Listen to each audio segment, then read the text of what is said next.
চিকেনে এই লাল লাল ঝাল ঝাল রেসিপি থাকলে আর কিছু লাগবে না। এভাবে যদি রান্না করতে চান তাহলে চলুন শুরু করা যাক।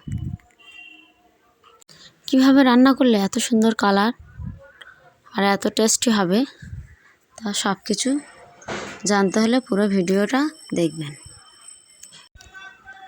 তাহলে চলুন শুরু করা যাক। প্রথমে একটা পাতিলের ভিতরে বেশ কিছুটা পরিমাণে চিকেন নিতে হবে। নিয়ে ম্যারিনেশনের জন্য লবণ, হলুদ আর শুকনো মরিচ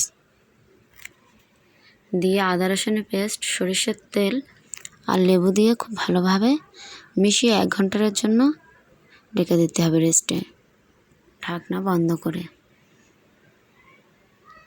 পাকা 1 ঘন্টা রেখে দিলে একদম রান্না করলে দারুণ টেস্ট লাগবে।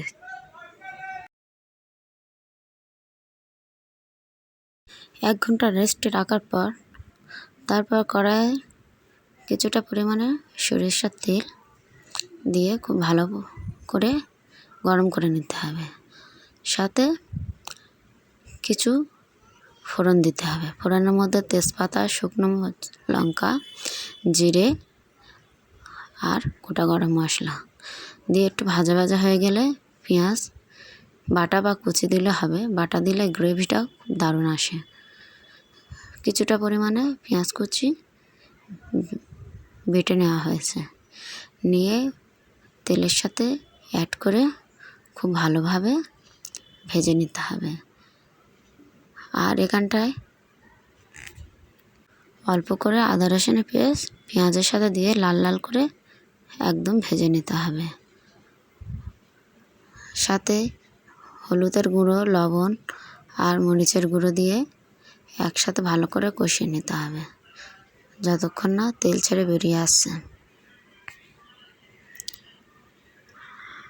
আর মিক্সারে জারটা ধুয়ে একটু জল দিয়ে দেওয়া হলো, দিয়ে খুব ভালোভাবে কষিয়ে নেওয়া হচ্ছে। যত বেশি কষাবেন তত বেশি টেস্ট লাগবে।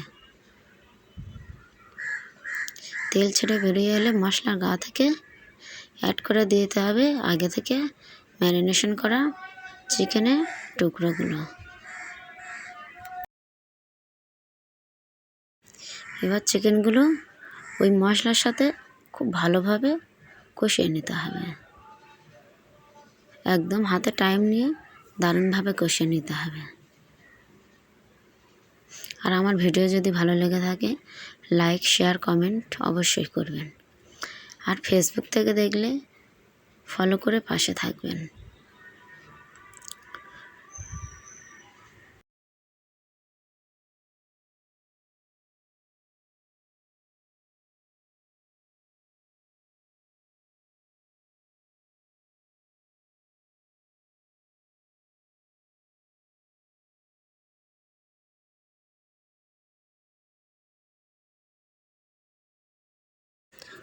কষে নেওয়া মাছে দিয়ে দিতে হবে জিরে, মরিচ, ধনিয়ার গুঁড়ো আর গরম মশলার গুঁড়ো দিয়ে মাংসের সাথে হালকা হাতে খুব ভালো করে কষিয়ে নিতে হবে যতক্ষণ না মাংসের গা থেকে তেল ছেড়ে বেরিয়ে আসছে।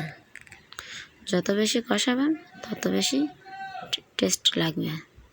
আর সাথে দিয়ে দিতে হবে উষ্ণ গরম জল, দিয়ে আবারও খুব ভালো করে কষিয়ে নিতে হবে। অল্প অল্প পানি দিয়ে কষে নিলে দারুণ টেস্ট লাগে।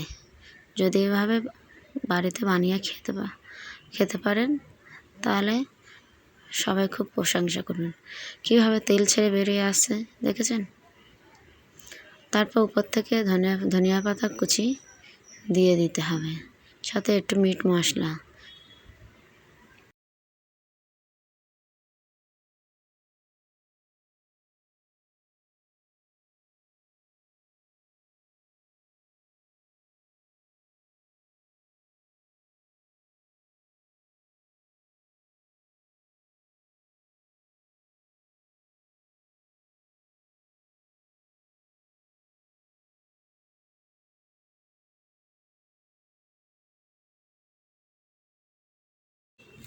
কষাতে কষাতে কালারটা দেখেছেন কত সুন্দর এসেছে। আর সাথে অ্যাড করে দিতে হবে 2-1টা কাঁচামরিচ, দিয়ে একদম খুব ভালোভাবে নাড়াচাড়া করে নিতে হবে। নিয়ে পরিমাণ মতন ঝোল দিয়ে দিতে হবে। খুব বেশি পরিমাণে ঝোল দিলে আবার ভালো লাগবে না, অল্প করে জল দিয়ে দিতে হবে। দিয়ে ভালোভাবে বন্ধ করে উপর থেকে জিরে মরিচ ধনিয়ার গুঁড়ো আর মিট মশলা আর গরম মশলা দিয়ে পরিবেশনের জন্য একদম রেডি হয়েছে।